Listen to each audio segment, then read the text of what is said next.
You sit down to take a big crap at the bus station and you're suddenly face to face with two Cialis bathtubs or that fucking guy with the emu annoying people at golf I courses. hate that shit. Oh.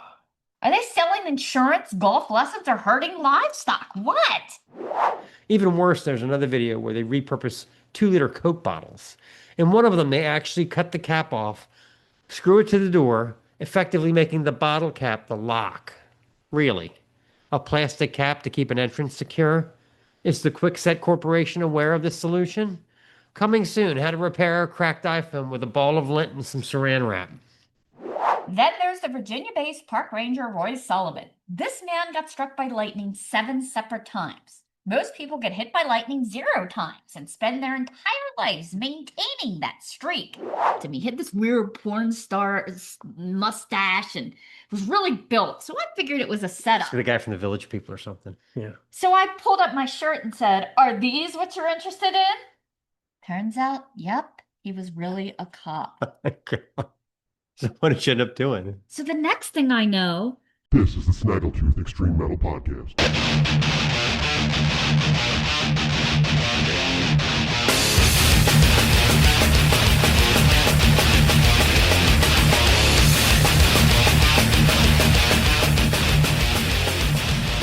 Okay, the ABCs of ADHD.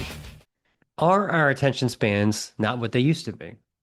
I remember my grandfather would sit in the dining room and read the entire Sunday newspaper from front to back every week.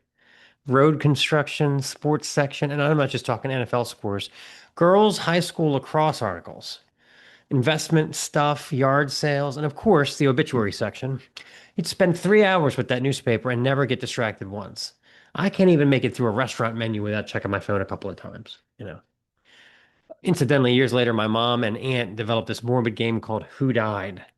They'd call each other up, and the first one to spew out, Father Driscoll died, gets the win. Hey, there was no YouTube back then. well, what there was a total of 3 TV channels, 4 if you got creative with antenna and tinfoil. But also, ad placement was less aggressive back then. They pretty much got it all covered at this point, from billboards to the sides of buses. Even that little divider thing in the grocery conveyor belt, ever notice that's got an ad on it? Somebody in a boardroom couldn't let that go. Gentlemen, imagine it with our catchphrase, Viceroys, filter your smoke. At this point, ads exist in every conceivable place your eye could fall. You sit down to take a big crap at the bus station and you're suddenly face to face with 2 Cialis bathtubs or that fucking guy with the emu annoying people at golf I courses. hate that shit. Oh. Are they selling insurance, golf lessons, or hurting livestock? What? Try to escape to your phone and it gets worse. Doom scrolling is the best way to find yourself caught up in a sales pitch for hemp's, HIV medication, or Nutrifoil. I must get 6 to 10 ads a day from Shine, T Public, and Liquid IV alone. I consider this the biggest reason why we're all more distractible than a wayward gnat. I mean, a couple of times a week, Stace will try to tell me a story about how smelly her boss is. I mean, seriously, the dude must bathe like once every 6 months, right? Anyway, if the story's longer than 2 minutes, I usually need a reboot halfway through. I'm like, sorry, what happened after he fished the pizza out of the trash? And Stace is like, Mark, that was the beginning of the story. With work meetings, it's even worse, particularly Zoom calls. I've always contended that the one valuable thing I learned in college is to look like you're paying attention to a speaker while you're secretly doing homework for another class. During these calls, I can look fascinated while simultaneously answering emails, checking freight rates, ordering my lunch, and reading an article about a guy who got struck by lightning 7 times. Foreshadowing, foreshadowing, foreshadowing. It sucks when you get busted, though, every once in a while. Mark, do you know how much we spent on ball bearings and lubricant last quarter? Luckily, because I'm in logistics, I can pull the ripcord if I need to. Fake phone call. I gotta go. There's a driver stuck at the border. Someone calls at work to pay a bill over the phone. Everything is going fine until an Instagram notification pops up on my phone. Now I've got a decision to make. Is it a band responding to an interview request? Is it a video of a bird saying, "Shut the fuck up"? Because all of these possibilities have much more interest than whatever I'm doing work-wise. Your story. The customer starts reading their card number, 457, then the notification pops up. Brain drifts for half a second. Now I'm frantically trying to remember the numbers I missed as they move on to digits 9 through 12. I have the same mannerisms of an air traffic controller trying to land a DC-12 in a thunderstorm. But somehow, by sheer luck and caffeine and an ability to sing numbers to remember them, I usually get the card entered correctly. But until that payment approval sound goes off, bing bong bong, I'm sweating like a whore in church. So I was wondering, do animals have better attention spans? Because I remember reading this article a few years ago that goldfish are now less distractible than humans due to our phones and social media, which is fine. Let the goldfish handle my next conference call on our shortage of heat-treated pallets. Thrilling. We'll see how long little Moby can focus while our Texas plant manager babbles in broken English. I cannot do it. Juan is out sick. Probably the most grievous demand for attention is a phenomenon we call Cat's Campaign Against Literacy. It is a real thing, which means that at any time you are trying to read, write, fact check, etc., or even write a review, you will suddenly have four cats on your lap, sitting on your magazine, or walking across your laptop. Suddenly you're typing ASDDDD, typing because scratching their butt is obviously much more important than whatever you're doing. He's available. He's sitting still, calling all felines. Speaking of attention, there's a funny video going around on the internet of a music festival and a hardcore band that's playing. Of course, up front, a dude is trying to crowd surf in a banana costume. The singer says what we're all thinking. Banana Man wants some attention. Then he makes a most indecent proposal. First one to rip that costume off gets the set list from tonight's performance. Now, I'm not condoning what is pretty much aggravated assault on an unsuspecting piece of fruit, but they are the performer. One could argue the focus should be on them, not the guy dressed as a cow with a Viking hat. I mean, you've spent years writing songs, rehearsing, you've recorded, mixed, and mastered, loaded gear into vans at 2 in the morning, and now 80% of the audience is watching a 6-foot banana get crowd surfed at a security guard. So at some point, you've got to wonder who the headliner really is. Self-expression or assault? Potato, potato. This is nothing new, of course. I swear at Maryland Death Fest this year, there was a guy holding up a banner while crowd surfing for maximum exposure that said, I sell feetphotos.com or something. It used to be John 3:17 or a political message like life, liberty, and the pursuit of happiness. Now it's your side hustle advertising moment. Like, it's subscribe, like, and don't forget to use promo code FeetPix2026. Let me tell you why that's funny, okay? Nobody's actually going to plug their side hustle with a big sign while being manhandled in a mosh pit during a suffocation set. Unless, of course, they've spent upwards of $200 on the perfect pedicure and new webcam just to get comments calling out a callus on your big toe. Is the whole goddamn internet going to shut down because I wore the wrong pair of running shoes last week? Give me a break, people. Oh, you want to talk about our feature interview? Our feature interview this week is with Alberto Martinez of the Mexican death thrash metal band Mortuary. We have a jolly old chat with Alberto that covers the history of this legendary band going back 4 decades. Stories about opening for Slayer back in the day, and we even get into some cults and Catholicism discussions, so stay tuned for that. All right, let's get this going. This is Mortuary. Cut their heads.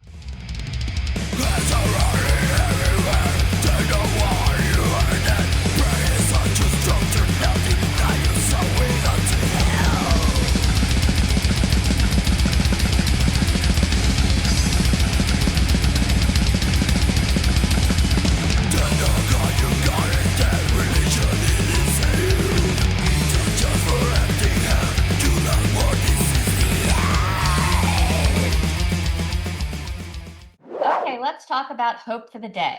Hope for the Day is a wonderful charity dedicated to suicide prevention through community, support, and wellness. Suicide is one of the leading causes of death across all ages, yet it is so preventable. With the right support, resources, and community, lives can be saved. Don't believe the lie that is social media, kiddos. Life is not a high dive off a scenic mountain into a Mediterranean lagoon in a size 0 bikini. It's just not true. And it's probably AI generated anyway.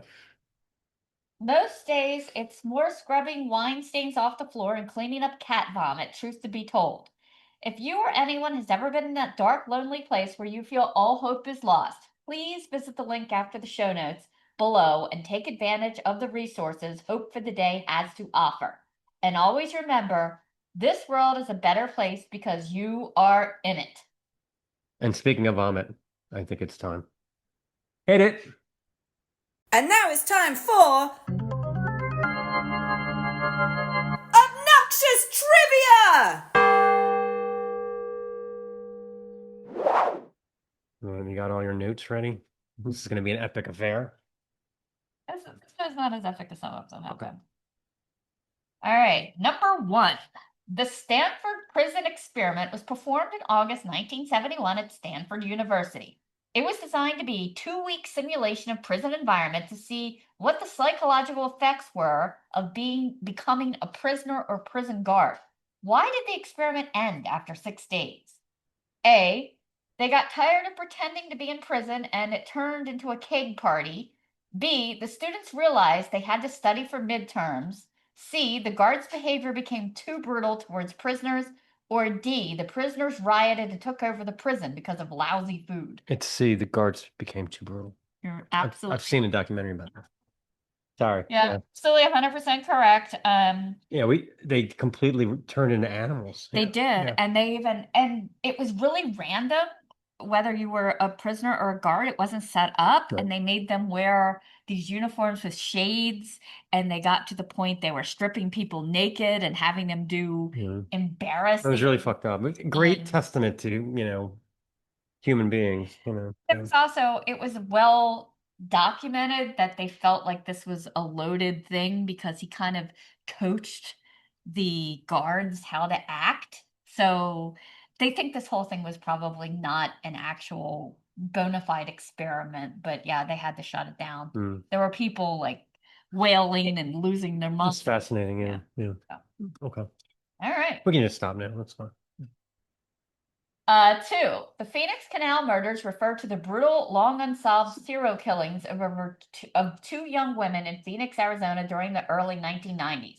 The case remained cold for about 20 years until a breakthrough in forensic genealogy led to the 2015 arrest of Brian Patrick Miller. What was surprising about him?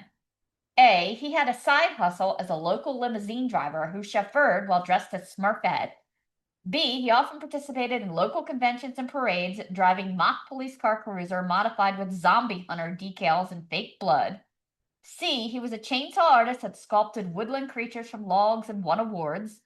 D, he was ironically a DNA scientist who claimed to have accidentally incinerated some of the crime scene evidence.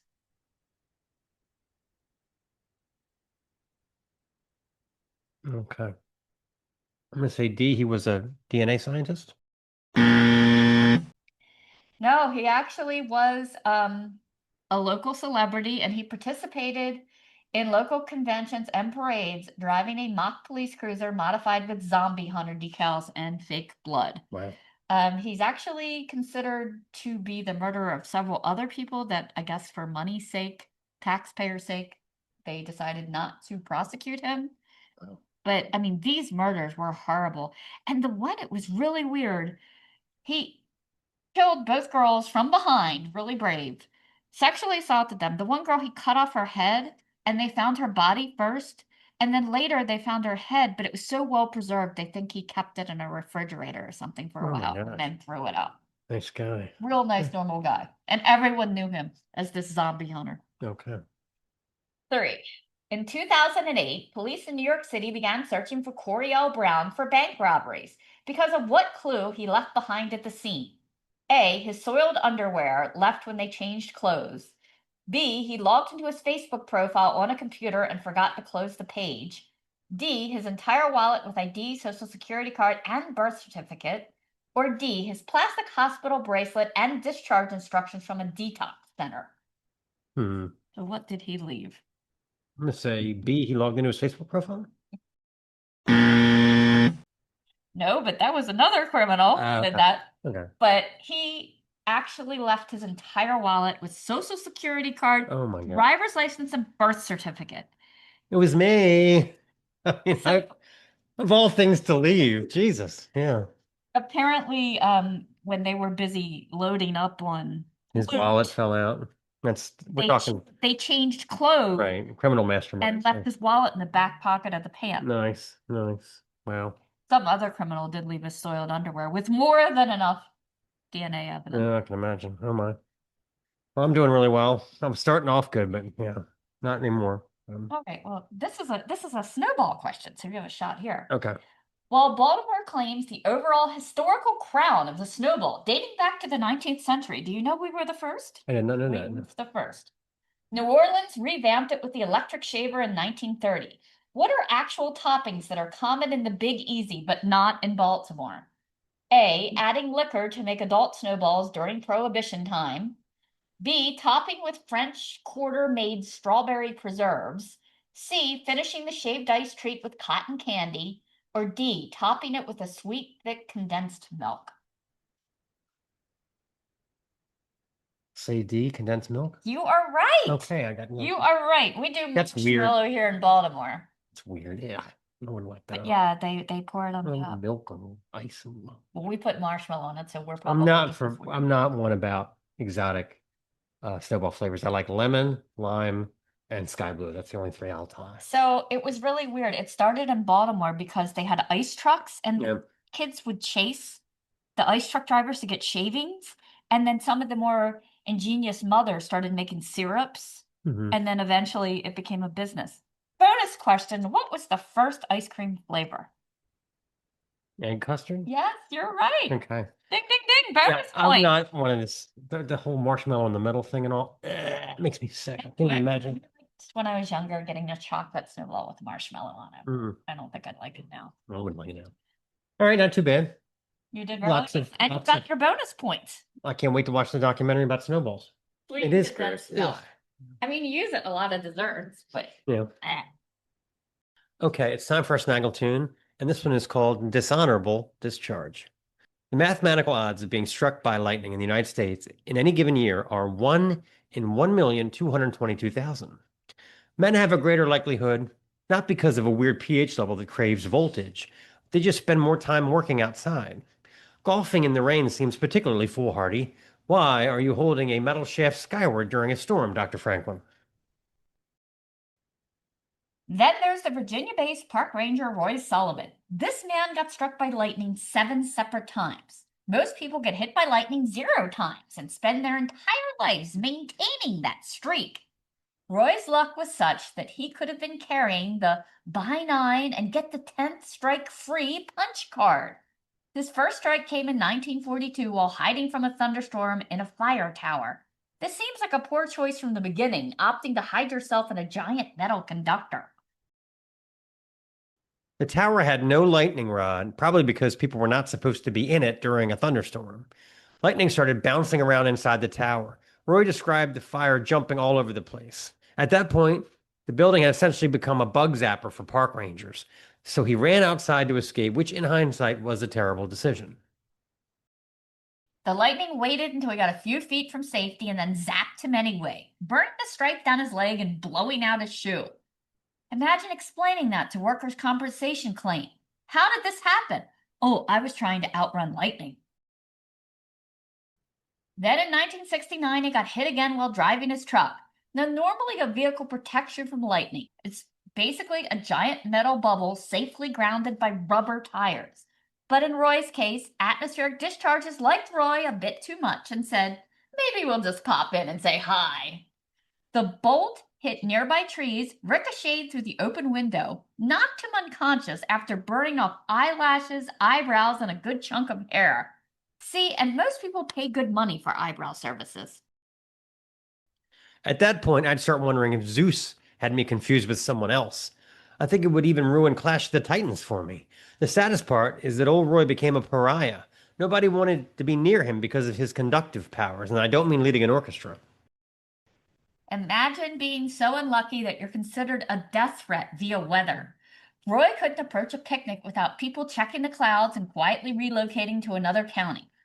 You invite Roy to a barbecue and suddenly everyone is checking the Doppler. Is Roy coming? We can just use the air fryer in my bomb shelter. I mean, we don't want any trouble. After several more close encounters with nature's cattle prod, his PTSD got to the point that the sound of raindrops terrified him. The white noise of rain to most people is soothing, but for this man, absolute dread-inducing, like his own personal Joel's theme. Dun-na, dun-na, dun-na. On August 7th, 1973, Roy Sullivan spotted a storm cloud while patrolling the park. Most people see a storm cloud and think, looks like rain. Roy saw a storm cloud and thought, that thing has my number. He immediately jumped in his truck and drove away, but according to the man, who may or may not have been a little paranoid at this point, the cloud followed him like a stalker. Eventually, he thought he'd lost it. He parked and got out trembling. That's when the lightning struck him again. It's like the universe waited until he opened his truck door and then said, duck, duck, goose. As if Roy's story wasn't strange enough, lightning eventually struck his wife, too.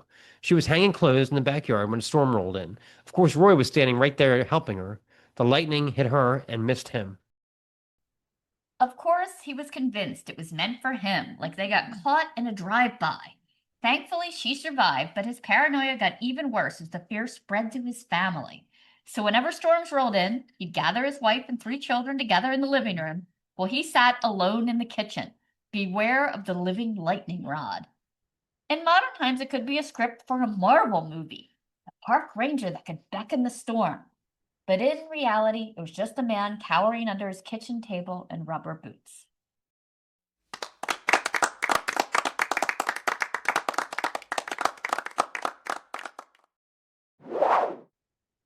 Three nasty-looking switches over there, but I'm not going to be the first.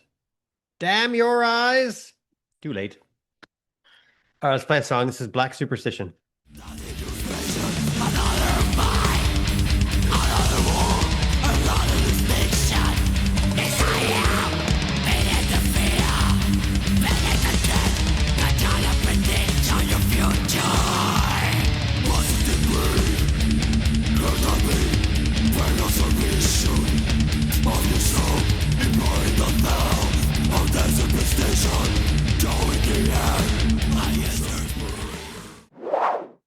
Okay, let's talk about Coffee AM. I think you have a very thing here.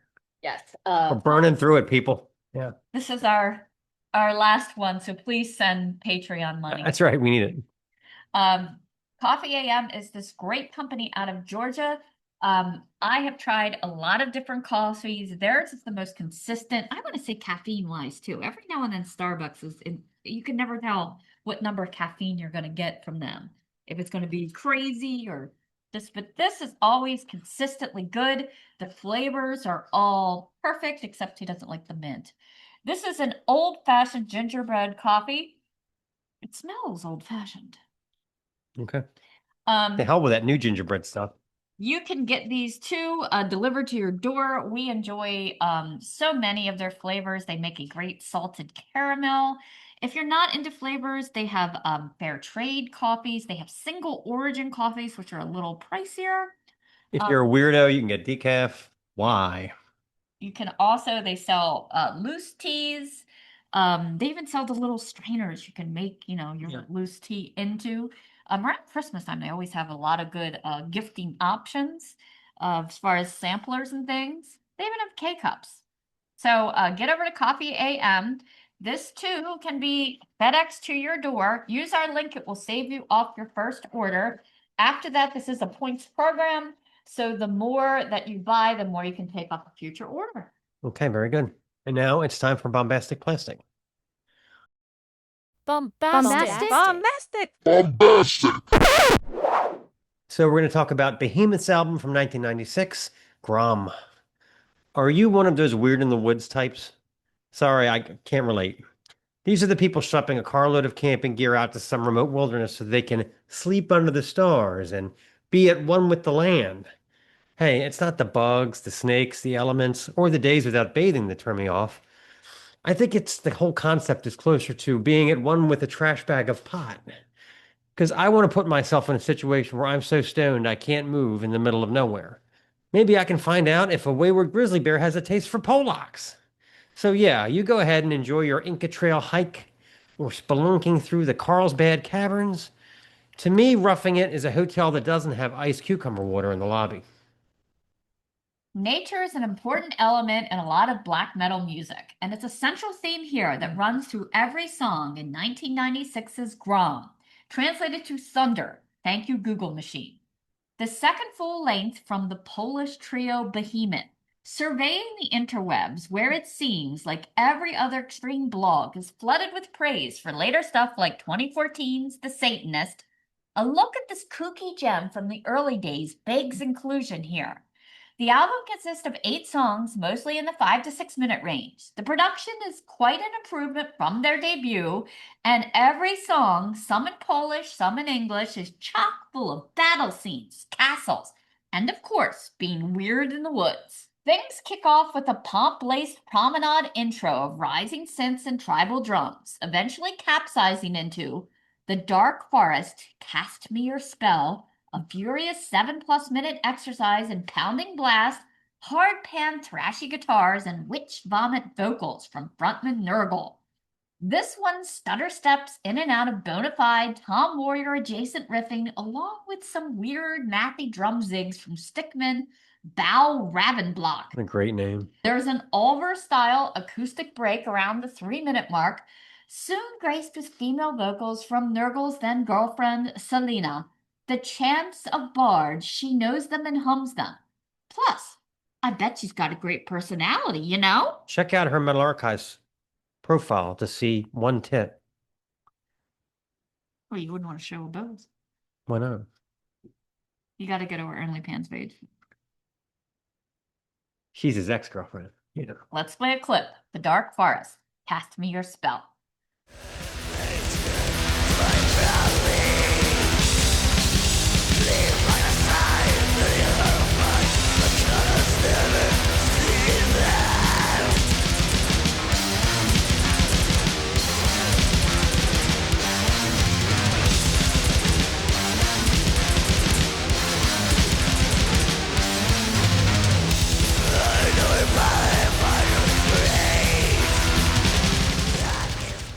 Rising proudly towards the sky also kicks off rumbling over speed bumps.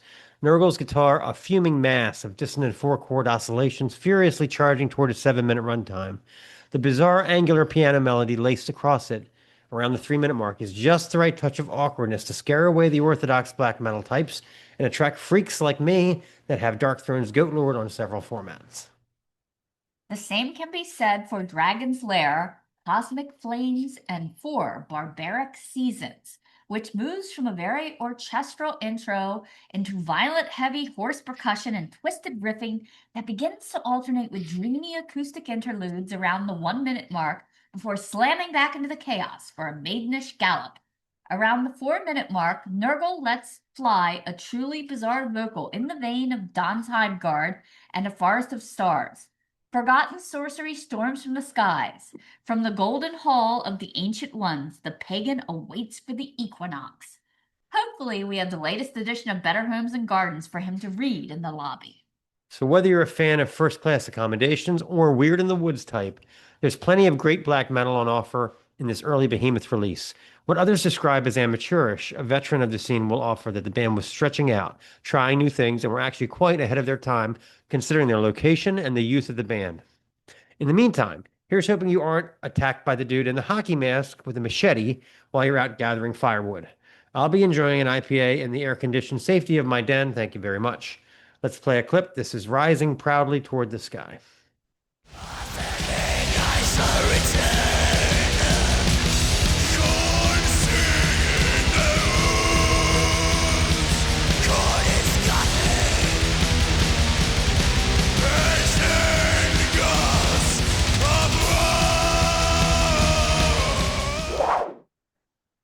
Okay, what is your scenery?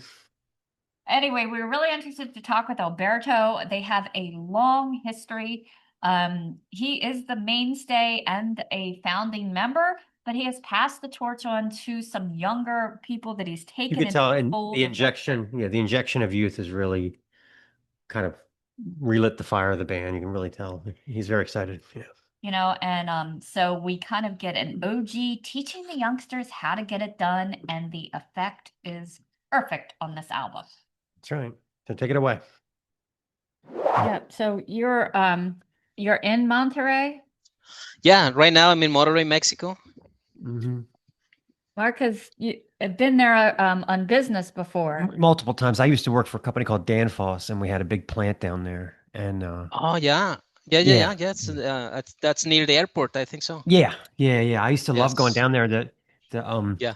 the every week they'd have they had a pavilion outside and they'd have a big party, and everybody would always sing karaoke songs, and they Uh-huh. would tell us this story is about a man and he got his heart broken. Like everybody knew like what every song was about. Yeah. Yeah. It's part of the culture. Yeah. Part of the culture. Yes, exactly. Yeah. Yes. So Uh, forming way back in 88, you existed through cassette trading, tape eating car stereos, Napster streaming, algorithm playlist hell. What era do you think felt most dangerous for metal to survive?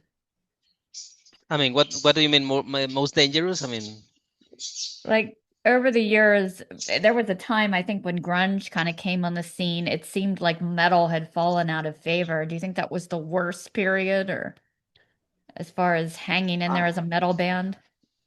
I guess when was it hardest? Yeah.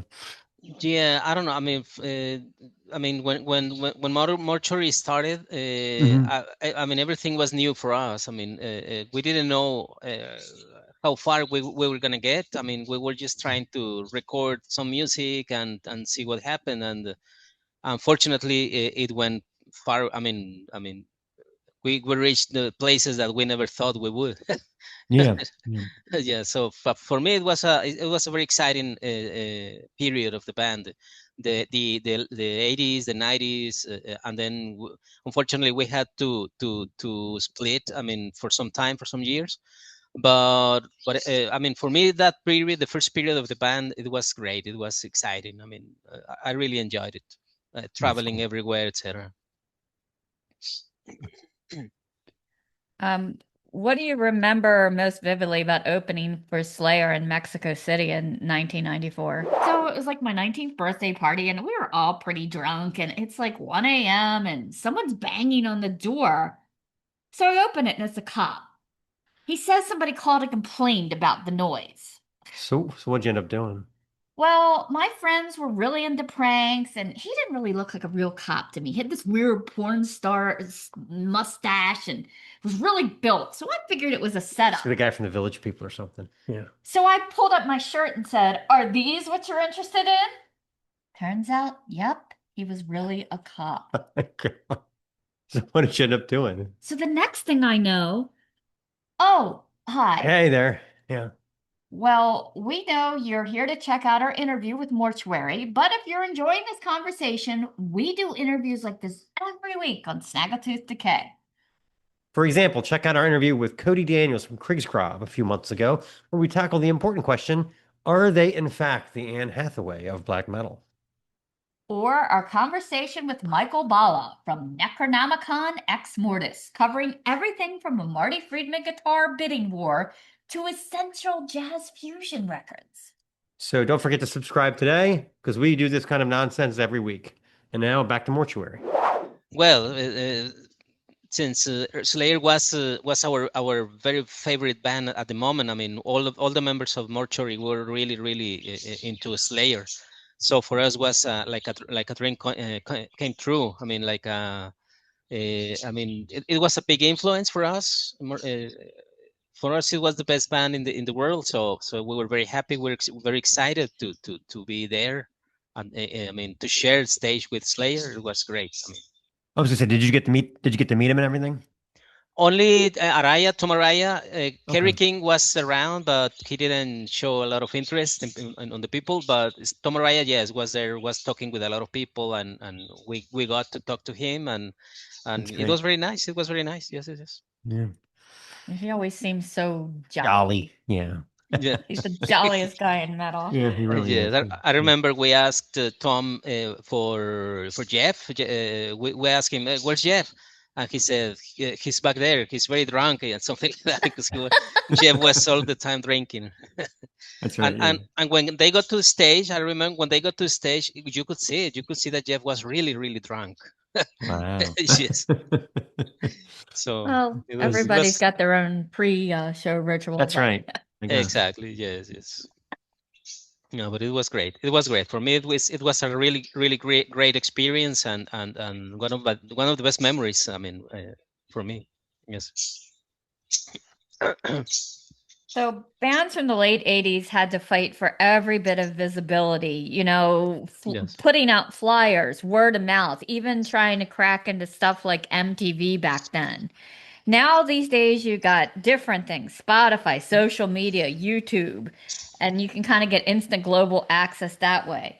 Do you think the Uh-huh. modern accessibility helps metal underground bands grow now as opposed to the old ways when it was get a flyer in somebody's Mm. hand for your show? I would say yes. I mean, I think it is easier now, but at the same time, because of the same reason that now it is easier to promote your band and to reach all the world. There are many bands. There are people who believe they are good musicians, that they believe they can have a band. So there are many bands, Yeah. and not all of them are so good. So it's I mean, you know. Yeah. Yeah. So, but it's great. I mean, for me, I like it. I like it that I can that people in Europe, in Asia, in North America, South America, they can see our music, our videos, and listen to our music easier than it was in the past. So for me, it's okay. I like it. That's good. Yeah. I was surprised by the amount of people who get their music from YouTube or use that as a primary listening platform. Hmm. But I guess you can get instant worldwide, Everything's there. exposure. Everything's there. Yeah. Everything's there. It's publicity. Yeah. I mean, it's promotion for the bands. So. Yeah. Mexico definitely has one of the fiercest underground metal scenes on earth. What do outsiders kind of not understand about Mexican extreme metal culture? I don't know. Because there are great Mexican bands, and I don't know why they don't have the same. I mean, they haven't reached the same level as American bands or European bands, right? Yeah. So I don't know. I mean, because you can talk about bands like Cenotaph, like Agony Lords, like Shub in the past. I mean, there were great, and there are great Mexican bands, but I don't know what it is that doesn't allow Mexican bands to reach those levels of world tours and playing everywhere and this and that. I mean, I don't know. I don't really know what's the reason why Mexican bands are not so Yeah. recognized or accepted everywhere. Yeah, we were Yes. talking about how most of the bands, a lot of the bands up here have a shtick, like they wear makeup or hoods, or there's a stage Yeah. show, or Costumes are a big deal now. it's Yeah. a big deal, Mm. and it doesn't seem to be so where, a lot of Mexican bands are just, their jeans and white high tops and a band shirt. Yeah. Yeah. Same thing in Latin And America, bands. in Chile, and there's not so much dressing up. It seems. But yes. I mean, no, we Mortuary has always been a band like I mean, we like to get on the stage like as if we are any. I mean, any person. I mean, some metalhead that goes to concerts, the same clothes. I mean, and we get on the stage with the same clothes. I mean, we don't Yeah. Right. try to impress anyone. I mean, I like that our music is is what is going to impress people, not what we are wearing or the hoods or Right. whatever. Right. Yes. Yeah. So that's Mortuary. I don't know. Maybe in the future we could do something like wear more leather and things like that. Yes, only to be updated. But no, in general, what is more important for me is the music, right? Not exactly the image. Right. This current lineup really feels absolutely ferocious, maybe the most intense version of Mortuary yet. How did this particular incarnation come together, and what was it Yeah. about each of you what you knew it just clicked into place? Yeah, I mean, unfortunately, Mortuary has had a lot of changes. I mean, I mean, the original lineup. I mean, there was as usual. There are problems between members, and there are fights, etc., or you don't get along very well, etc. So we have had many changes along the years. I mean, and all the musicians that have been in Mortuary are very good, right? I don't say that they were not good musicians. They were very good, but the ones that are part of Mortuary in this moment, I think they are the best musicians we have ever had. I mean, Yeah, I uh, agree. Yeah. they are younger than me. I am the only founder of the band right now in the band. I'm the only original member. So all the rest, my singer, my drummer, the other guitar player, they are not older than 30, 31 years old. So they are young. They have the new shape that the new generations have, right? And Right. and they fit perfectly with Mortuary. I mean, they like the band. What I like of them is that they were fans of Mortuary before they were Yeah. part of Mortuary, right? Yeah. So they were fans of Mortuary, and they were really great I mean, that's why I invited them to get to be in the band, and they're doing very well. They're working very hard, and that's how we are making new music and recording new music, etc. Because this material that we recently published is just it's just as like an example of what we are doing now, right? So I want in the future I want to make a long play. I mean, a complete LP, and I hope at the end of the year or maybe the beginning of next year it's going to be already recorded and in the process of being published soon. So as I tell you, this like the current lineup is, for me, is one of the best lineups we have ever had, right? Agreed. So since going back to Blackened Images from Yes. 1990, how do you still create music the same way you did back then, or how has your process changed for how you like write songs and record songs? Yeah, it changed a little. It has changed a little because in that time the our original bass vocals member, who was also one of the founders of the band, he and me were in charge of making the music, and he was writing all the lyrics, etc. So usually we got together, we sat down and with the guitar and the bass guitar, and we exchange parts of music, etc. And then at the end we ended up with a new song.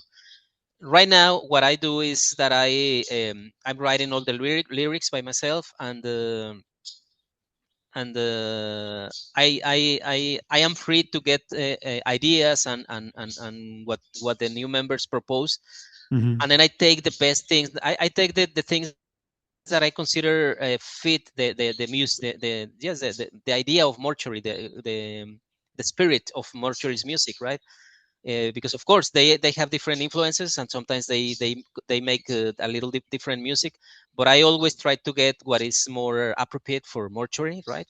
So that is the way we are working now. I mean, as I tell you, in the past only the singer and me were working on the music. We're the only composers, but today I feel I tell my bandmates that they can collaborate, they can offer ideas, and that we can work together, right? But at the end, I am the like the supervisor, right? I'm the one who says, You're the okay, supervisor. yes, I say, okay, this is okay, this is okay, this is okay, and then we make a song, etc. Right? So Gotcha. that's more or less the way we're working now. Okay. I love the new members, and they have these fantastic stage names like Coke Deadman and Mondo Apostasis. Were those Yeah. names chosen by you or earned over time, or did they come with them No, already? no, they came. I mean, when they entered the band, they already had the name, right? I mean, it was. I don't know. It's strange. The drummer is a lot into black music, black metal. It's a lot into black metal, and I suppose the name he uses, Mando Oposus or something like that, I think it's related to some black magic or something like that. Okay. Yes, I think so. But he's a great drummer. He's a very good drummer, right? I like it. Did you put them through any initiation ceremony when they joined? Well, just some bully. I bully a little bit, but nah, nothing special. Yeah. Is the drummer in a lot of different bands? It seems like the drummers are always in a lot of bands. Yes. Yeah. He has played with different bands from Mexico. One band, I don't know how famous they are, Sacratus or Sacratus or something like that from here from Monterrey. right now he's in a black metal band called My Lord. My Lord Okay. also is a black metal band.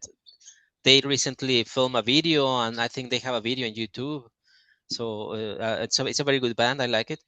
And yes, all of them, all of these new members have side projects. Okay, so I am Mhm. the only one that is who is only focused on mortuary, right? I'm the only one Okay. who don't have Gotcha. side projects. Yes. I think it's great that you can kind of teach them kind of the OG ways of things and kind of pass the torch to a Yeah. newer generation with all the knowledge that you already have. I think that's a great inspiration Yeah. for, metal of this nature to Mhm. go on, because I love your old school sound, kind of with some modern twists to it. It's a really distinctive. So Mhm. you guys are really doing it well. Mhm. Yes, I mean, I want to think that is what I'm doing, that I'm passing the torch, right? That is like by inviting new generations to participate in this in mortuary and this and that.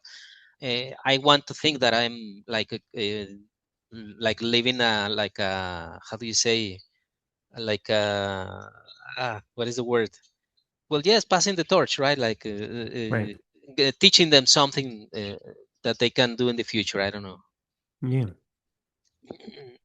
But So, most importantly for me is that they learn to keep the old school sound, right? The I mean, I am not married to that, to the old school sound, but I like to keep the what is mortuary sound, right? If mortuary sound is considered to be old school, okay, well, be it. right, Yes. right. I love your logo. Who came up with the logo? Yeah, it's been it has gone through some changes along the years. The original logo was only the like this geometrical form and the name, and with the time we added some blood and then the flames, etc. Right. Right?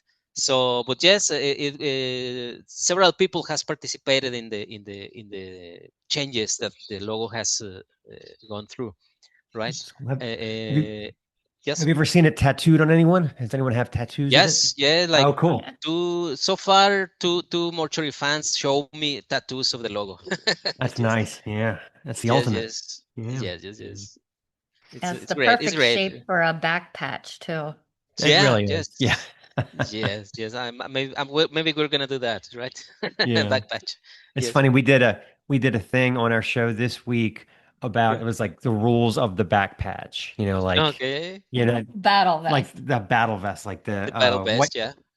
what type of jacket you should get, what should be the center patch, and then Yeah. how do you put the other ones around it? Like, what are Yeah. the rules? You know what I Exactly. mean? Like, We were just at Maryland Death Fest and we were surprised the people that had the unfinished vest where the center was is still blank, blank. right? Right. They haven't Okay. decided They yet. haven't decided. Yeah. Yeah. Well, Right, right. they should use a mortuary patch. That's right. Yes. That's right. Yes. Yes. Yes.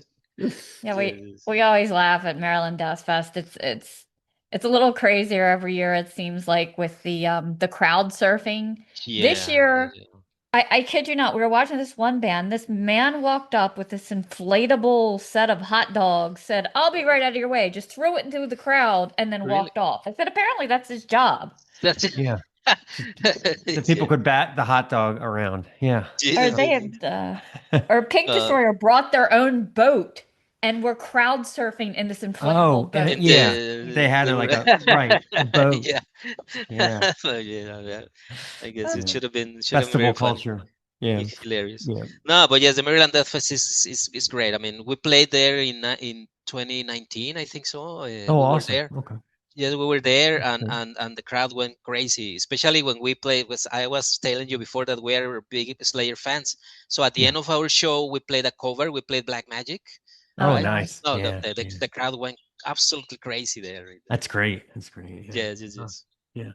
So I really like it. I wanna go back. I hope we play soon again in the Maryland Death Fest, but we will see. Yeah. Yeah. I think they're going to start announcing next year's bands starting on Yes. June 3rd already. I was like, Oof. my gosh, we're going to be. Yeah. Yeah. Yeah. Yes, So yes, hopefully we'll hear yes, you yes, guys called. We'll be the crazy people up front. Yep. Yeah. Oh, yes, thank you. So I Yes. love Great Back Earth, that the cover you kind of went with the logo, rather than, zombies or horror-driven imageries.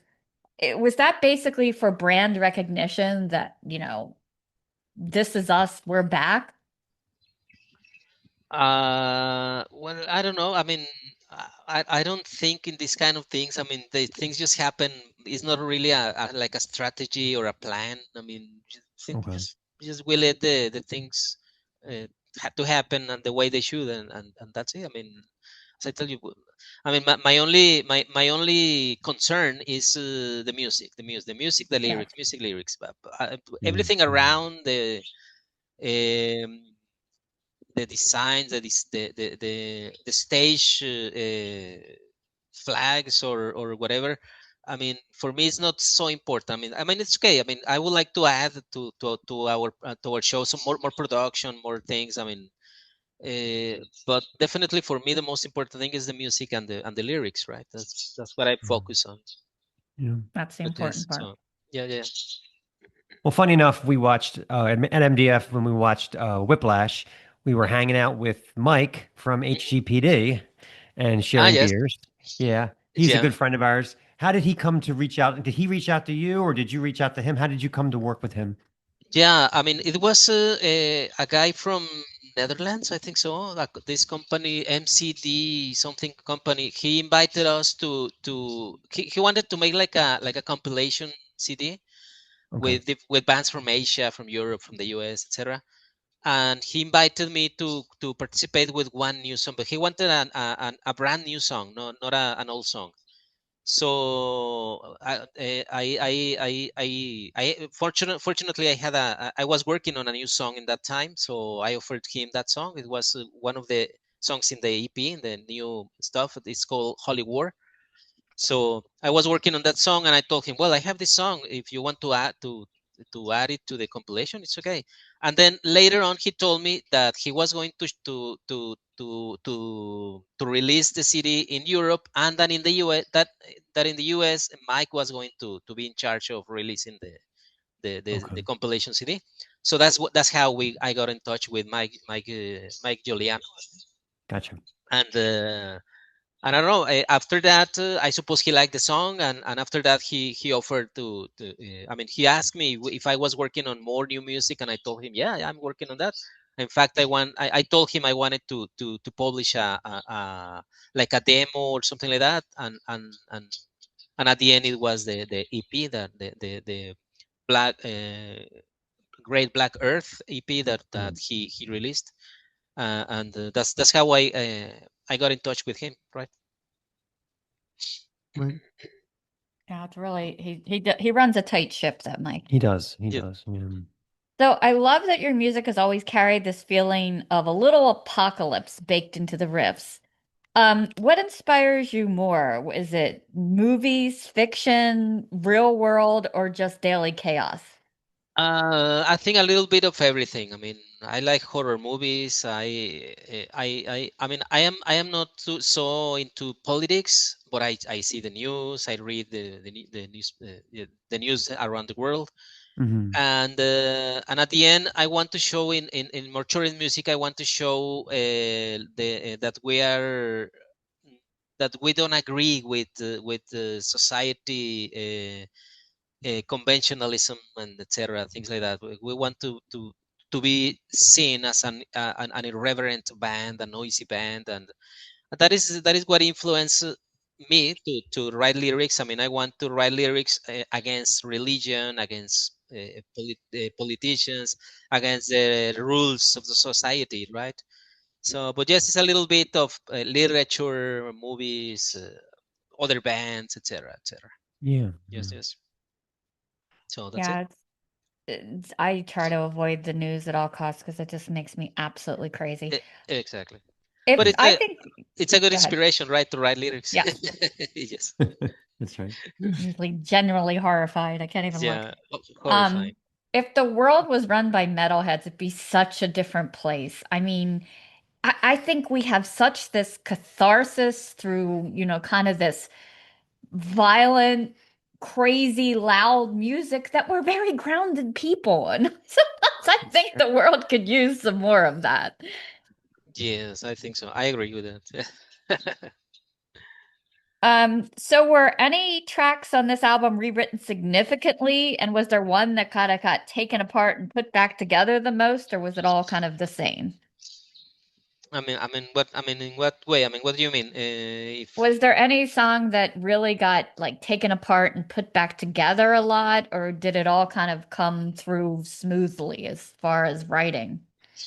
Mm, no, I think all of them were. I mean, it was. I mean, the fluency of composing and putting everything together. I mean, I think everything went really smooth. I mean, as I tell you, when me myself when I'm writing a song and I don't like something, well, I just put it away. And when I told my bandmates that they could participate, that if they had ideas, they could bring some parts of music, and I would listen. So it was the same thing, right? There were parts that I said, no, I don't think this is Mortuary. I mean, this I don't like this, but I like this, and this sounds a lot like Mortuary. So anyway, I think it was very smooth. I didn't. I mean, yeah, for me Yeah. it was not so hard to put That's everything good. together, right? It comes through. It comes through. Yeah. Yeah. Yes. So the song "Cut Their Heads," I love the bell or the gong. Who came up Yeah. with that? But I think it was my singer. I don't remember. We were in the studio trying. I was Yeah. thinking in bells and the rain and everything, Yeah. Yeah. and someone came up with this. I think I don't remember. It was my singer or the guitar player. They said, "Here it sounds. It would be great if we added this, if we added that." And but it was a teamwork, right? We were all Yeah. giving ideas and participating, right? But I don't remember exactly who Yeah. proposed what. But Yeah. we were there. That's We were the four members of the band were there in the studio, and we were giving ideas, right? I love church bell in heavy metal because it reminds me of Merciful Fate because they used to always Yeah. have a church bell. You know what I mean? It's Yes, yes, yes, old school, yes. old school. Yeah. Yeah. Yes, I think that's why we put these bells in that song, because of Merciful Fate and Black Sabbath, right? Yep. Black Yep. Sabbath too. Yeah, so that's Yep. It's why good stuff. we wanted to put something like that in the song, right? Yeah. Yeah. so I also love the storm at the ending of that. Yes. Was there some significance to putting the storm in the end, or just kind of for that after Well, effect? it was because I imagine the moment of decapitating people in a, like, for example, in the times of the French Revolution, that they were decapitated in front of all the people around. So I was thinking, maybe at the end, when they cut the heads of Louis 15, I don't know, I don't remember who was during the French Revolution. I was thinking maybe when they finished decapitating these people, it started to rain and there was a big storm, and that's Yeah. why, I mean, we were just imagining things, thinking things, right. So Yeah. Yeah. I don't know if you saw it, but um when Slayer, one of Slayer's reunions was about 10 years ago, they did the Still Raining. They did the Still Raining show. And that's where the blood came down at the end yeah. all over them. I don't know if you saw it. They were slipping and sliding all over the stage. Like Yes. it was Yes. genuinely, you could tell in the DVD that they were like They just were like, yes, yes, it was lucky to get dangerous. off the stage. It was, Yes, exactly. I mean, I mean, it looked cool and all, but we don't want any injuries. You know what I mean? yeah, So exactly. They yeah. could have fell. They could have fallen down or something, Right, right? So, right. but Yeah, well, yeah, but yeah, it was cool. It was cool. yeah. I also loved Black Superstition. Yeah. Was there any particular superstitions of your own that snuck in there? Yeah. Well, yeah. I mean, maybe for fun, I like to say, I touch wood or something like that. Okay, right. Yeah, yeah. When something I don't want something to happen, I say, oh no, touch wood. So Okay. no, but no. In fact, it's a song against superstitions, right? Here in Mexico, people have the tendency to have a lot of superstitions. The Catholic religion Mm.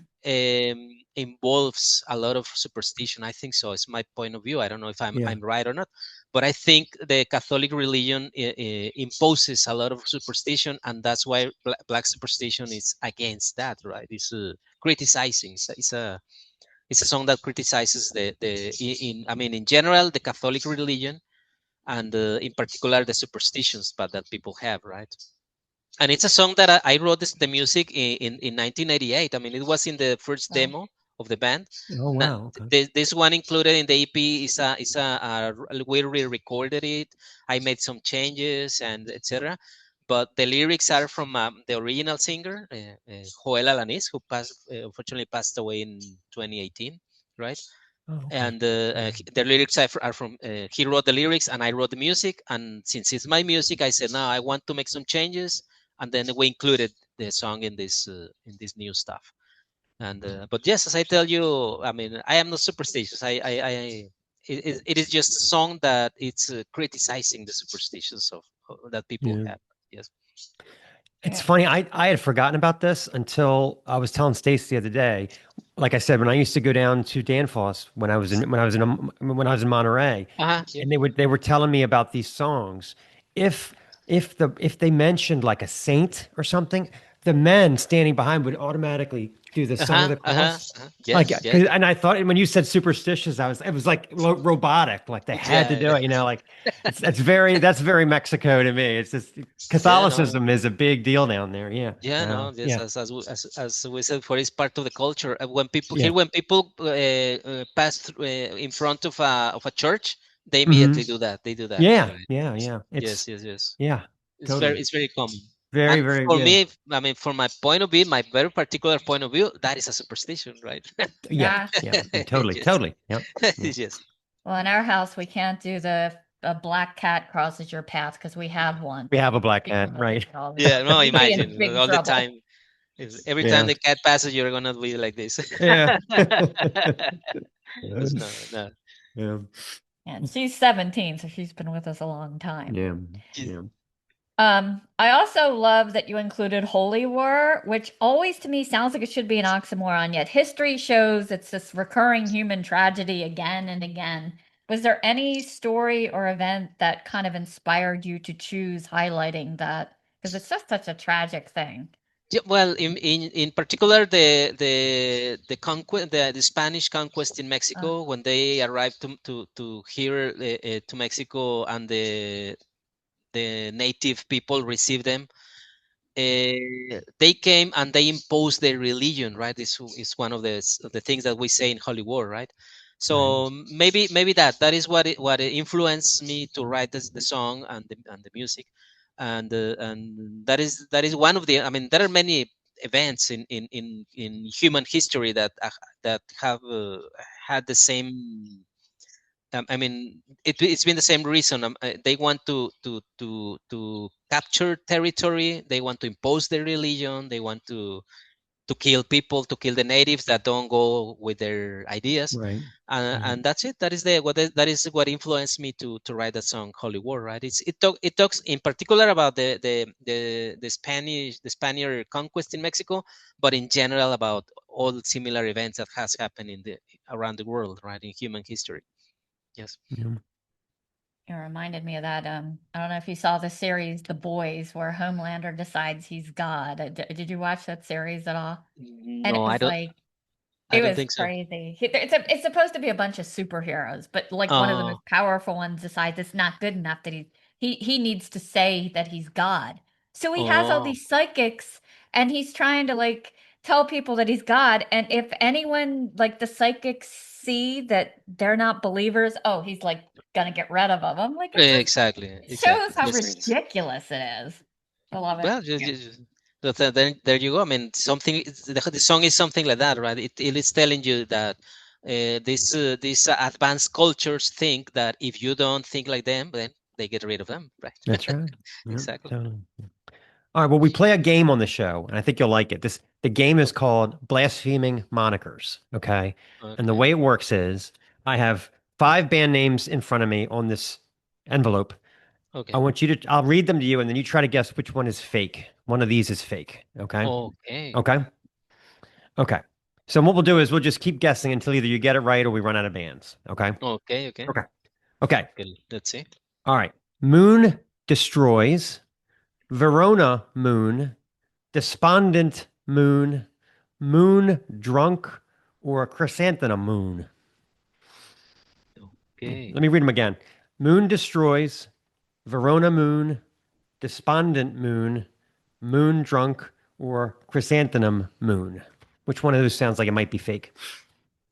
Well, for me, maybe Yeah. moon drunk sounds like I don't know, like nonsense. I don't know. That's actually no, that one's real. They're a grindcore from Chicago, and they have two Oh, albums. All right, so that okay. leaves Moon Destroys, Verona Moon, Despondent Moon, and Chrysanthemum Moon. Take another guess. Well, Verona Moon, I don't know, sounds a little strange, but they could be from a place called Verona, and that's why they're called Verona. But I want to say it's Verona Moon. So is it? Verona Moon is right. That's right. You got it. That's the one that's Oh, fake. Yeah. excellent, I just excellent. figured it was a cool Italian city and it might sound real, but yeah. Exactly. Yes, that's why I Yeah. think if they are called like that, maybe they are from Verona. No, very Yes, good. Very good. Most people go 3 or 4 times, so very good. Yeah. yes. You know Excellent. your metal. Yeah. So, Yeah. yeah. So when you're working older mortuary material into the current set list, did anything have to be reworked or changed for your updated strong lineup? Yeah, yes, of course. After we finished recording one song, I mean these 4 songs that are included in the EP, we finished recording and then we listen, and then so sometimes I said, no, you know what, I didn't like this part of the song. I didn't like the voice in this part. So we went back again to the studio and re-record everything. Not everything, but the part that I didn't like. Right. So Right. yes, there were many episodes like that. Yes, Mm. that we didn't or a solo. Maybe I finished recording a solo in the guitar, and then when I listen, maybe at the moment or the next day or 2 days later, I was listening and listening. I said, no, I don't like that solo, and then I went back to the studio and recorded again. Yes. Gotcha. Yes, but Yeah. it took. I mean, recording that stuff took a lot of time because I was. I think I was like insecure. I wasn't sure if it was gonna have the same impact as the Black and Images and all our old stuff. So I was really worried. I was concerned that I wanted it to reflect some that to be like a follow up of our old material, right? Right. So that's why it took some time to really finish recording everything because I mean, as I tell you, I was not confident enough, but at the end, after making changes to the songs, after recording again a solo or some part of the voice, at the end, everything was okay. I mean, at the end, I was very happy with the result of everything, right? So yes, I mean, but it took several months to record everything and then to add I mean, to edit everything, etc., etc. Yeah. Yes, Oh, but your but perfectionism paid off. It really, really shows. Yeah. yeah, Yeah. yeah, but Yeah. as I tell you, that was the reason because I wanted. I mean, in the beginning, I had that feeling, but right now, I don't think I should worry about that. I mean, it's a new era, it's new Yeah. times, so Yeah. it is okay if mortuary shows a little. I mean, if it is a little different from the past, right? I mean, we are not in the 90s anymore, so Right. Right. and I wanted to take advantage of the new technology that we have right now, right? So Yeah. so it's okay. I mean, right now I feel more relaxed about what we are doing. Do you guys have any like tour plans or festival appearances planned? We have 2 shows soon in June. I mean, Okay. May is finished. I mean, yes, in June we have two shows here in Mexico. One in Mexico City and another in a place called Puebla. Yes, Okay. and we are waiting for confirmations for another festival in August, also here in Mexico. And Oh, that's cool. it. I haven't looked for shows or things like that so far because I am focused on writing new music. Right, as I tell you, I want to finish a long play, an LP, soon. Awesome. Right. So I am focused on that right now. But I know that I have to start looking for festivals or shows where we can now show our new music. Right. Yeah. Mm. Yeah, underground metal fans are so fiercely loyal. Have you ever had a strange or memorable interaction with a fan over the years? Um, well, I mean, I don't know. Well, you mentioned the tattoos, right? That's a Yeah, well, for Good example, one. that is something that was weird for me at the time, right? Yeah. These two guys that approached to us and they say, hey, check it out, and they show us the tattoo. It's like, That's what? right. Come on! I It's mean, you the tattoo the mortuary's logo. That's great. That is yeah. wow, that's cool. Yeah. So maybe those are some of the experiences that are a little weird, but at the end, it's really cool, right? It's very nice. Yeah. There's this part of I don't know if you ever saw the Big Four concert movie, but the second disc is all like behind the scenes. And there's a scene where this guy from I think he's a native to wherever that is, Bulgaria or wherever they had it. Okay. And he comes up and he hugs Tom Araya and he just cries. And Tom Araya's like, it's all right, man. I know. It's all right. Like he Oh, doesn't even really? know. He's so overcome with emotion that he can't even talk. And I'm like, that's what it's about. That's That's what what it's it's about. yeah. Exactly. Exactly. No, yeah. I mean, I have met people who are really big mortuary fans, and I mean, they don't cry, right? But they show like excitement and emotion to be with us, and they want the autograph, and they want to talk with us, Yeah, and it's things like great. that. So Yeah. that's great. I mean, yes, yes. Yeah. But so far nobody has cried hugging me or Oh, okay. something like that. Well, Yes. maybe on this tour. Who knows, Well, right? I hope So, so. yeah. Well, maybe Yeah. we don't know. Well, we thank you so much for this album, and we can't wait to hear from more from your camp. We're definitely going to keep a close eye and hopefully get you back here in Maryland Death Fest 1 year soon. Yeah. Yeah, I Mm. hope so. I'm really looking forward to being again in the Maryland Death Fest and other festivals. I like a festival they make they used to, I don't know if they still making it in Atlanta, the Mass Destruction Fest, I think, in Yeah, Atlanta. Mass We also Destruction Mhm. played Fest. there, and I would like to go back. Another festival in Chicago that we also play there. In Milwaukee with Randy Kastner, we play there with him. The Blades festival. What is the name of that festival? Uh, I just did something Metal Blades. Milwaukee Metal Fest. I know they have that. Milwaukee something Metal. like Yeah. that. Yeah. I don't Yeah. remember. Yeah. But I Yeah. would like to go back to all those festivals. I mean, they were really cool. People really liked our show there in those festivals, and I want to really go back. The Destroying Texas Fest in Houston, right? We have Oh played there yeah. 2 times, and I always want to go back because the, the Great. the the energy from the crowd is so great there in Houston, right? In Houston, Texas. So So yes, when we get done, I'm going to go on YouTube and find you at MDF. I'm sure you're on YouTube. I want to yeah. see you guys from MDF. The sounds of decay!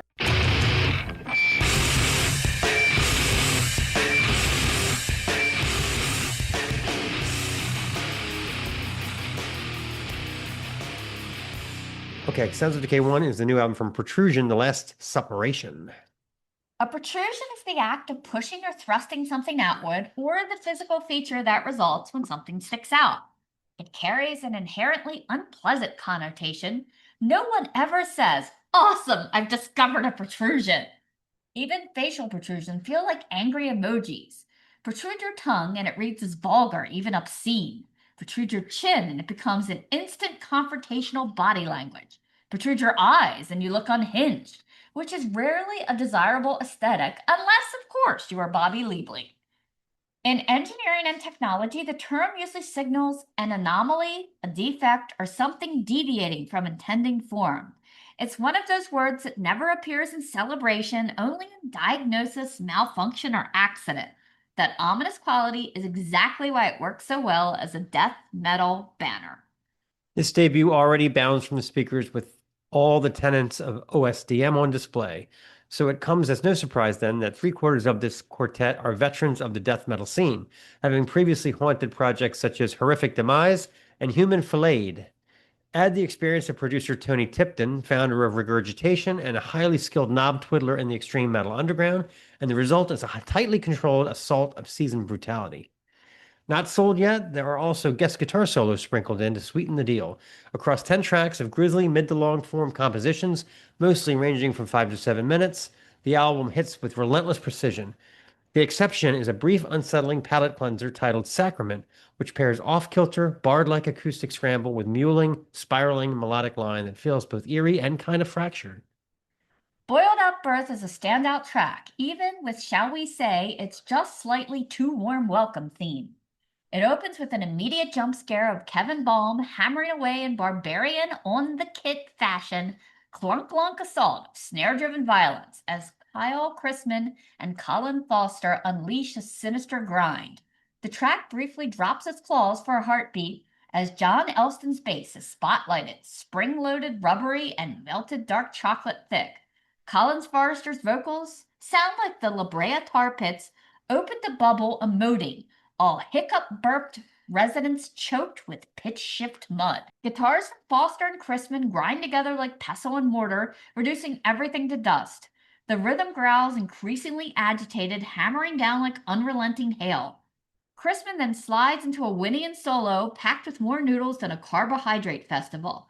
Suddenly, Elston's bass line snaps back into another spotlight before the band resumes a full-body slam grind, leaping back into full impact.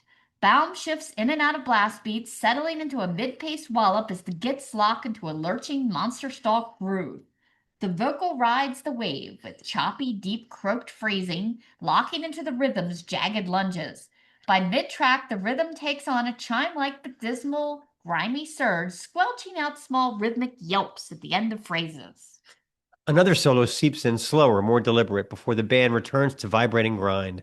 Slow snare pops punctuate the shift like a trigger points, while doomy kick drums stutter like an irregular heartbeat. A final riff snakes upward into shrieks as a second melody coils underneath, spine-tingling in its convergence. Foster lets loose with caterwauling vocals as the guitars collapse into a rolling boil sound, more bubbling sinister potion than jacuzzi jet comfort. Slugs of Decadence is another slab of horrible greatness, and no, slugs are not the new escargot, all butter and garlic. As the lyrics make clear, these are evolved, transformed creatures from the bowels of hell. So yeah, put the fork down. Musically, the track starts with a hard pan rapid fire riffing like hungry flames over deaf drum fills that rocket into blast beats, scurrying and slamming as if demons are in pursuit. The vocal shifts to a phlegm-soaked extended growl, while Elston's bass drags everything downward in quick, heavy shifting grumbles. The track hard pans left again, this time dripping with bad intent and reverb, unleashing an extended croak that spews rust. Percussion stops to drop in a low thunk as the guitars lay down smoky, discordant chords, forming a dense backdrop. Over this, death rattle vocals emerge, while a wild-drenched, eastern-leaning, sliding melody weaves through like a belly dancer's slow seduction. By the chorus, the riffs tighten into the nacho, crisp crunch, with a kick drum rumbling like distant thunder and toms popping like chestnuts on a fire. A wandering melodic line scrawls over a bouncing dark bass pulse. The singer reflects as if peering into a scrying tray. I recall the incantations, so chant the ancient powers, to transform this hellish world, so darkness may devour. The twin guitars of Chrisman and Foster shift into a devil-may-care, speed-twisting harmonies, while the beat maintains an infernal pounding. A slow, sawing groove gives way to a wistful solo, which unravels into a rapid descent, where the notes fall ass over teacup. Near track's end, a riff full of gravel and coffee ground texture emerges, while a second line wriggles out a quick melody like a fish caught briefly out of water. The drums and the grinding guitars return in one final melee, finished with an echoing "Urgh!" Let's play a clip. This is Slugs of Decadence.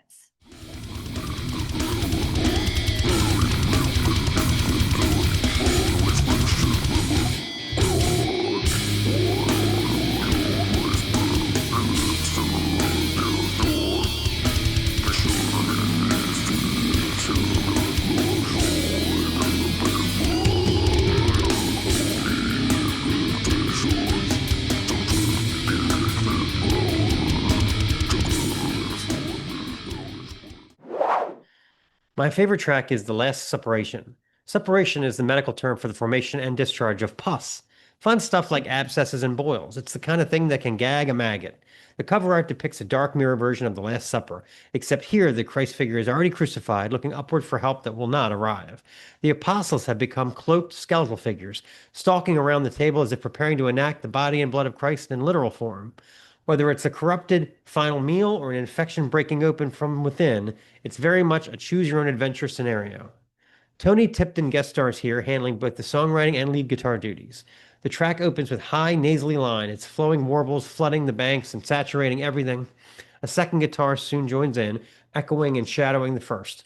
Baum moves into a deliberate plod accented with flourishes and stick rolls, while Elston's bass provides a deep, throbbing undercurrent that creates a hypnotic push and pull beneath the song.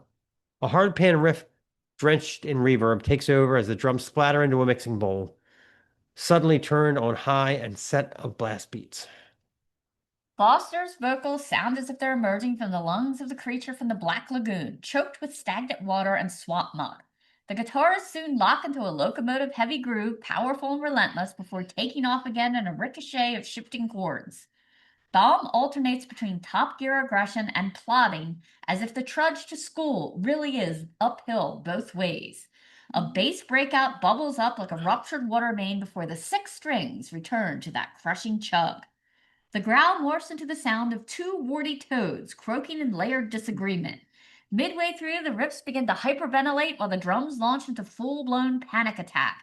After briefly catching their breath into paper bags, they settle back into the groove, only to spiral into desperation once more. The cycle repeats. A swarmy solo tears free, harmonizing and arguing with a second guitar line, both neck and neck in a battle for dominance. A quick strike breakdown follows, leading back into the chaos of distorted racing riffs. Baum threatening his drum rims and a final flurry of blast beats. The closing solo stretches into soaring harmonies that somehow manage to tug at the heartstrings while simultaneously bending stigmata nails. While Protrusion may be a debut, it's built on a foundation of veteran experience. The result is an album that balances melody with menace with remarkable precision, marrying savage riffing, memorable hooks, and just enough gruesome dynamics into a perfect storm.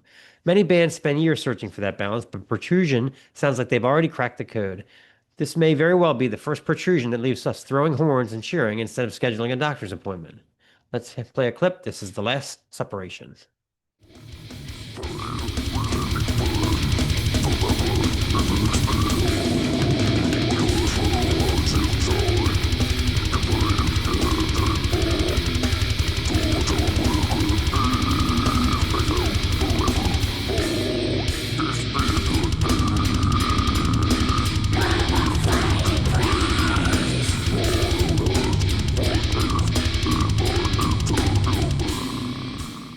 Okay, Sounds of Decay 2 is a new album from Nargaroth, Apocalyptic Steel. Ever try to get back into something you haven't done for years? Rediscover your enthusiasm for the shot put? Lose yourself in origami paper folding? Decide to sharpen your trombone chops? I remember when I was about 20, my dad decided to suddenly get back into running. None of us thought it was a good idea, and it soon became apparent that he was only interested in the swag. He seemed to like strutting around the house in Reebok tank tops, uncomfortably short Nike shorts, odd choices for tasks like replacing lighting fixtures and building bookshelves, wouldn't you say? I remember one day he inquired about some thumping noise in the basement. My mom revealed she had washed his running shoes. I remember a 45-year-old man sprinting down several flights of stairs. My Saucony Jazz! They can't go in the dryer. I don't think he was able to save them, and subsequently his running rebirth soon came to a close. Which brings us to Apocalyptic Steel, the 8th full-length album from the long-running solo German black metal project Nargaroth, crafted by the highly prolific multi-instrumentalist Ash, aka Renee Wagner, aptly named for the character Ash in the show Ash vs. the Evil Dead. I like this guy already. It's a scalding collection of 9 songs, mostly in the 5 to 6 minute range, and it offers quite a bit of variety while operating squarely within the genre. It's a scalding collection of 9 songs, mostly in the 5 to 6 minute range, and it offers quite a bit of variety while operating squarely within the genre. But one of the more interesting facts about the album is that the guitar and bass tracks were recorded 12 years ago. Drums laid down in 2022, and finally vocals in 2025. But make no mistake, this doesn't sound old or dated at all. Talk about getting back into an older project. I wonder what brand of tracksuit he wears. Most of the album is highly memorable, riff-packed black metal with deft yet brutal percussion from session man Philip Cancilia. A Screams from the Gallow intro leads its way into the first track, Steel Apocalypse, charging out of the gates with urgent blasting, swooning guitar melodies, and a fantastic stuttering main riff. Ash's solo is wild and woolly, cycling through plenty of dive bombs and dizzying capped segments. Vocally, he's witchy and coarse in the most delightful way, delivering lines like, I gaze upon a world in flames as Judgment Day begins. I think we need some kind of campaign to bring back the word gaze it in everyday American speech. I totally agree. Twisted Steel kicks off with a furiously scrub riff that's soon backed by Cancilla's racing drum calculus.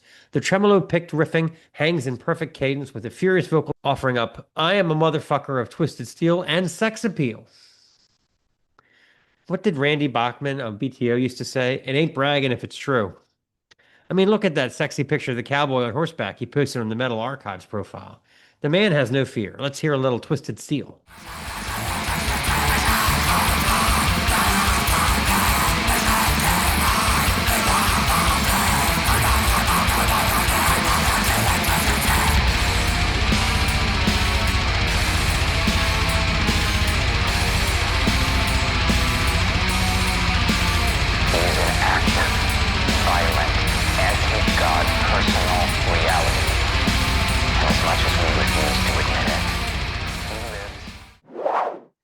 As I mentioned previously, there are a few interesting deviations from standard black metal to be found on the album. For example, Metal Heart falls more in line with Black and Speed with its gunmetal riffing and chunky mid-pace segments. Lyrically, the man pays tribute to everyone from Running Wild to Fastway and everyone in between. Best line in this one is, undoubtedly, now blast autopsy, obituary, holy Moses, I won't be too drunk to fuck thee. What is this, the Humpty Dance? Did I mention I got busy in a Burger King bathroom? Lex's oatmeal lumpy. That's right. The one real curveball on the album is his detour into goth rock for the track Dresden, built on a melancholy guitar bass line and delivered entirely with clean vocals, not a gurgle in sight. I roam the meadows in cold November, yet my soul burns bright like an emerald ember. Eat out your heart, Sister of Mercy. This one drops officially on June 26th, so get over to NargarothBandcamp.com and get your pre-order in for that yummy black marbled vinyl copy today.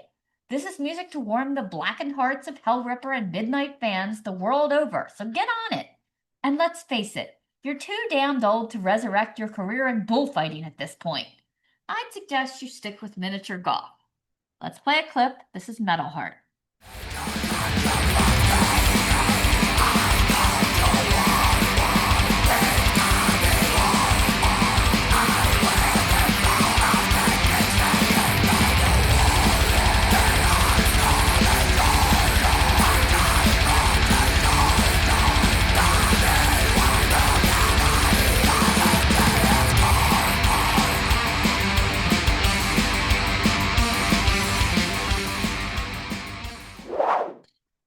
Okay, Sounds of Decay 3 is the new album from Defiled, Altered State.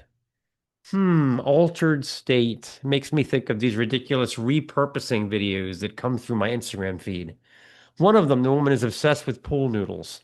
She attaches them to the handle of the oven, the shower rod in the bathroom, and the tops of doors to prevent slamming. Never mind the obvious safety issues this is causing. We've got a bunch of plastic tubes and way too much free time, goddammit. Even worse, there's another video where they repurpose 2-liter Coke bottles. In one of them, they actually cut the cap off, screw it to the door, effectively making the bottle cap the lock. Really? A plastic cap to keep an entrance secure? Is the Kwikset Corporation aware of this solution? Coming soon, how to repair a cracked iPhone with a ball of lint and some saran wrap. The Tokyo-based four-piece known as Defiled have run hot and cold release-wise since forming way back in the early 1990s. Altered State just dropped this week, and it's the band's 9th full-length, consisting of 14 songs, mostly in the 3 to 4 minute range. The band packs plenty of punch in the form of guttural shouts you can feel in your chest and uber groovy riff craft of guitarist Yusuke Sumada and Shinichiro Hamada. The snare tone of Kazuki Hamada lays down to kick off Portal is nothing short of a boot to the face. Like many of the songs in the album, it's 100% death metal, but offers up plenty of groovy riff changes in a style reminiscent of Dying Fetus, Grip Incorporated, or even Cavalera Conspiracy. There's a definite air of metallic anger in this one, and you've got to hand it to Defiled to stay this full of rage 9 albums into their career. This one alternates deliciously from mosh-friendly breakdowns and hyperactive speed bursts, even offering a condensed taffy twist solo toward the end of the lead. Guitarist Hamada offers vocals as well, a throaty hardcore adjacent yell that fits perfectly with this racket. Enter the portal. Perpetual hell awaits. Enter the portal. The demons shall arise and fly in the darkness forevermore. There's another one. We need to get people saying forevermore. Let's hear a little bit of Portal.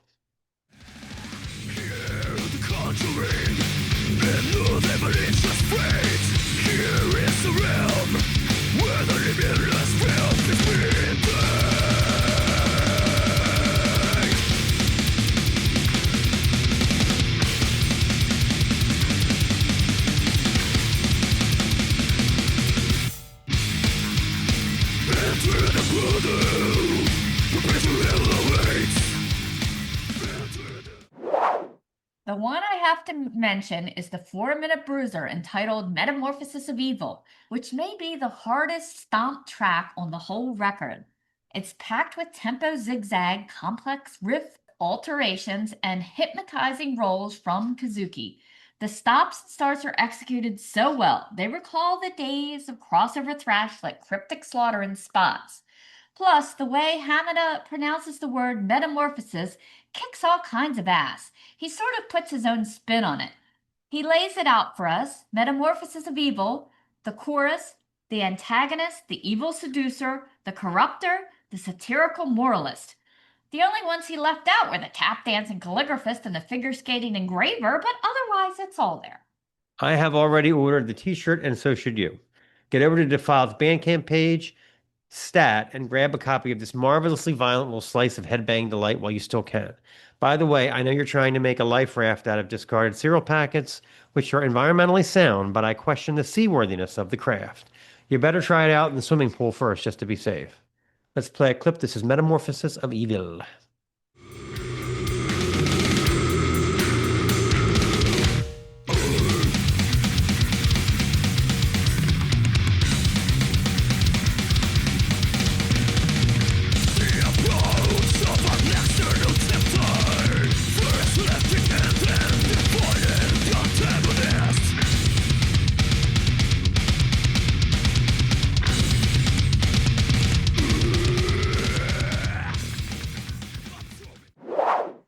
And there you go.